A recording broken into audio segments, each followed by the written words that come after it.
molecular diagnostics يعني تشخيص جزيئي، هو اختصاص ماستر بعد 3 سنين بيولوجي. الاختصاص هو بقلبه تقنيات بنستعملها لحتى نعالج أمراض معينة، لحتى نتوقع أمراض تانية، فإنه هذا باختصار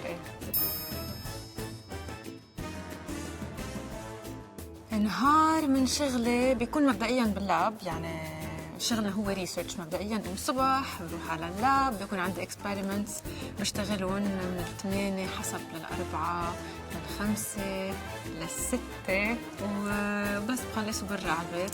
بخلص كم هيك عم بشتغل على ارتكلز معينين أو ريبورتس معينين وبنرجع منعيد.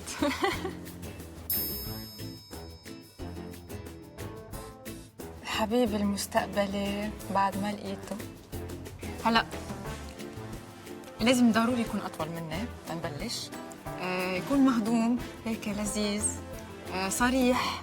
هون بلشنا نصعب الامور انه ما بكذب وهيك، ويكون انه محترم ايه. مش ضروري يكون انه بيرفكت شكله، بس في شباب انه ما بيكونوا كتير حلوين بالشكل بس بيكون عندهم كاركتر. بحب الكاركتر. هيدا سؤال مسليبان. صراحة بعدني بعتبر نفس الشيء، يعني نفس الجواب يلي جاوبته، إنه أنا برأيي الإنسان بيفشل لما ما بقى يجرب يحاول، فلازم على طول نجرب. يمكن عم ندق الباب الغلط، يمكن في شيء ما عم نعمله مثل ما لازم نحط افرت اكثر، بس هو الانسان بيفشل لما ما بقى يجرب، ولازم نكفي نجرب لحتى بالاخر ننجح. اختار مرض نفسي.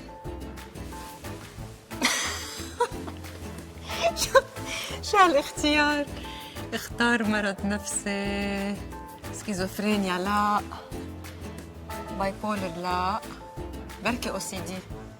انه او سي دي مش انه كثير نظافه وهيك بحس بضل ارتب. هلا انا انه مش لازم اخبركم، بس انه انا شوي هيك بحياتي اغراض هيك مفركشين وهيك، فاذا كان عندي او سي دي بركي بصير ارتب. لا غني غنية الفيلم فيني غني لكم مقطع منها. ما بدي غير عيوني يشوفوني، ما بدي إذا عينيها بينسوني، أنا ما بدي غير عيوني يشوفوني، ما بدي إذا عينيها بينسوني، وكرمالا بقتل حالي كرمالا ولا حالة لا لا لا لا.